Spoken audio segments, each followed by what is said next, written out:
V prostorih Generalnega konzulata Republike Slovenije v Monoštru se je odvil že tretji pravljični večer za odrasle. Tokrat prvič v sodelovanju z Mariborsko knjižnico. Pravljice bodo pripovedovale gostje iz Slovenije, iz Mariborske, Ptujske in Murskosoboške knjižnice. Veseli smo, da imamo tudi enega pravljičarja, porabskega rojaka iz Števanovcev, Lacija Kovača, ki bo pripovedal v domačem porabskem narečju. S tem projektom dejansko, ki se je uspešno uveljavil in poteka v Sloveniji in zamejstvu, obujamo tradicijo, obujamo dediščino, obujamo tradicijo dolgih zimskih večerov, ko so se ljudje več družili in pogovarjali, ko so se pripovedovale pravljice, poučne zgodbe, tudi šale, ko še ni bilo sodobne informacijske tehnologije in so si ljudje na ta način krajšali čas. V porabi v zamejstvu pa ima ta projekt še eno dodano vrednost, na ta način ohranjamo tudi materni slovenski jezik. S projektom Pravljični večeri za odrasle je Mariborska knjižnica začela že leta 2009. In se je pač vse do danes razmahnil v te okvirje, da dejansko pri projektu sodeluje 20 slovenskih splošnih knjižnic. Smo v letu 2017 prenesli tudi k slovenskim zamejcem, najprej v Italijo, v Trst, zdaj drugo leto zapored pa že tudi k porabskim Slovencem, tudi v Celovec gremo. Zdaj namen tega projekta je pravzaprav obujanje pripovedovane besede, spet med odraslim občinstvom, tako da pravljice v bistvu niso namenjene samo otrokom, ampak tudi odraslim. Kaj bo danes tukaj vse moč slišati in predvsem koga? No, danes bodo pripovedovale 4 pravljičarke, ki sicer sestavljajo ekipo tega projekta, v kateri je sicer 13 oziroma 14 letos pravljičark in pravljičarjev iz različnih slovenskih splošnih knjižnic. Tako da danes pripoveduje torej Liljana Klemenčič iz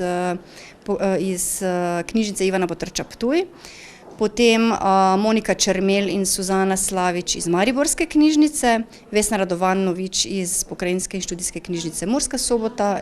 In pa domačin Laci Kovač iz Števanovec, ki sicer v pravljičnem večeru pravi. Veste, to je zelo dobra misel bila. Prej na vasi je to živo bilo, ko smo Goščica lejpali, orepirđe česali, tam so se zbrali, so pripovedovali. Mi otroci pa smo zelo veseli bili, da smo res zelo lepa zgodbice, pravljice slišali. V porabskem narečju se je predstavil z naslednjimi pravljicami. En šopek taki, ki je tistega reda so izbrali to, Mukič in Karel Krojcar, on je bil učitelj, kolega, in tistega časa jaz sem tudi delal z njim in šla od enega starega do drugega, pa sva zbirala pravljice, tako da nekaj iz tega jaz sem tudi slišal živo, kako so pripovedovali tistega časa, ko sem še mlad bil. Bog pa Peter dosta nas tudi za mlej odla.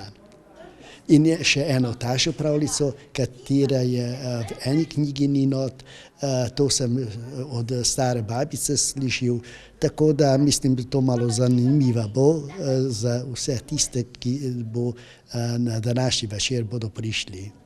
V prekmurskem narečju pa je pripovedovala Vesna Radovanovič iz Murskosoboške knjižnice. To je eden izmed teh dogodkov, za katerega jaz močno upam, da ga vsi pričakujejo. Da se nekaj zgodi v slovenskem jeziku, jaz pripovedujem v prekmurskem jeziku. Tudi v prejšnjih večerih je bilo v bistvu tako, da so ljudje uživali in nekako so nam prenesli to vedenje, da si želijo še, da bi še prišli, da bi še pripovedovali, da se nekako obuja ta stari način pripovedovanja ob večerih, seveda sploh ob zimskih večerih.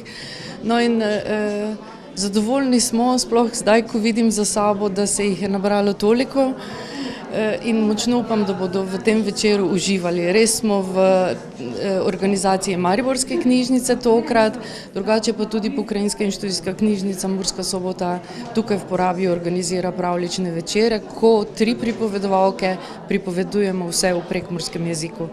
Kaj boste vi danes pripovedovali? Pa v bistvu moram zopet reči, da se pripravljam na sezono, torej vsako sezono si pripravim neko pravljico. Ta je iz knjige Pal Galko je napisal Žalostno kraljično, kjer je zbral prekmurske pravljice in ta je o Zlaton prstanki. Pravljičnega večera za odrasle se je v Monoštru udeležilo veliko ljudi, ki sicer govorijo v porabskem narečju in jih veseli, da imajo možnost slišati tudi slovensko besedo. Zvarašča se naverica se naravdo, da pa je še satanu mladi beju do sa kroj prešel testes, da pa zato gučejn, jo tu pa maš tu. Radi pridete se na pravljične večera? Trnu rod. Ste že bili na Keron? Beju. In ko pravite, kako se vam zdijo, ko vam je fajn? Fan, vala. Jo se rod pa mlajši malo gučeju, manjega pojba pa eno deklo. S pojbom so dosta krat redli report, ko je on športalo bejo. Radi čujete slovensko reč? Rod. Med drugim so zbrani prisluhnili tudi pravljici o kurentu. Vi verjetno poznate kurenta kot tega z zvonci, z ježavko v roki, z rogovi in glum se zdaj pri nas sliši. Ampak, veste, v davnih časih, ko je bilo tam pri nas na Dravskem in Ptujskem polju, pod Donačko goro, pod Bočem, še toliko gozdov, da so v gozdovih živeli škratje in vile. V davnih časih je bil kurent en siroten fantič. Zarana so mu starši pomrli, pa ga je k sebi vzel en bogati stric. Ampak fantič je temu stricu nagajal in v davnih časih je to bilo, je stric enostavno fantiča pognal od doma, pa naj si drugod srečo išče. Potem se je mali kurent zatekal na eno majhno kmetijico in tam je postal pastir. 7 let je pasel živinico.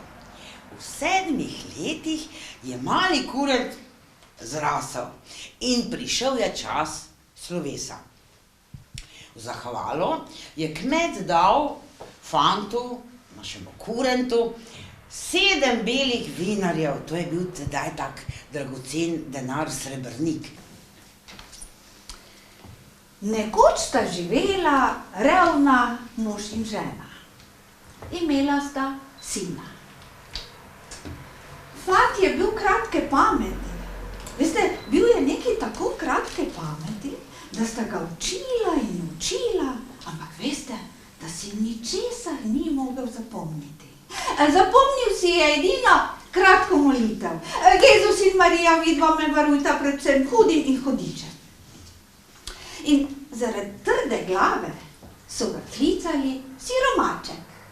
In siromaček je rastel, postal velik fant, ampak nič kaj več si ni zapomnil od kratke molitve. In ker so bili revni, se je mati odločila, da fanta pošlje v svet. Mogoče se pa v svetu vendarle česa nauči ali česa izuči. In res, takole mu je rekla: imej vedno odprte oči in ušesa.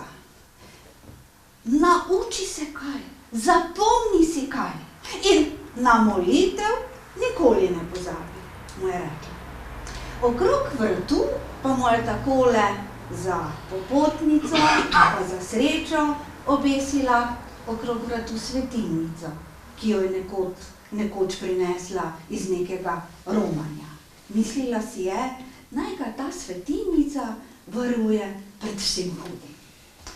Siromaček je šel po svetu, pa je hodil, od ljudi do ljudi spraševal za kakšno delo, ampak veste, povsod so ga pognali.